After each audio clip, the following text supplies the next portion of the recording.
Dzień dobry, dzisiaj sobie zagramy w My Winter Car. Możecie się zapytać, dlaczego jestem w domu.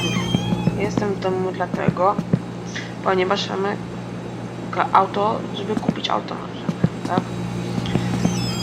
W tym odcinku właśnie sobie kupimy te auto i się zobaczy, co zamówimy na niego przez katalog, który jest w garażu. Dobra. Päivä. Dobra. Ja ihan niin Oikein. Ja kiitos vaan, oli kyllä hyvä. Hyvä, mukava kun löytyi ostajia ja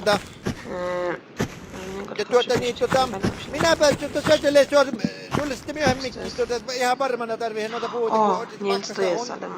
Nyt, mitenhän se tukin niin, että kylmeneeköhän se välämpiäköhän se tästä nyt, että ei vielä tiedä, että sitten kun on kovat pakkaset 30-40 astetta, kyllä sitä puutakin menee, niin minä sitten soittelen soittelen sitten aina kun tarvii he. Voit tuoda sitten mulle niitä puuja. Se ważniejsze, bo jakieś tylko Kiitoksia vaan ja mukavia touhuja Aatonin kanssa ja mehän vielä nähdäänkin varmaan. Ja, että mukava päivän jatkua ja Aaton kanssa. Dobra. Kurde, no zdechnę. Z picia. Nie no. Palaj to szybko.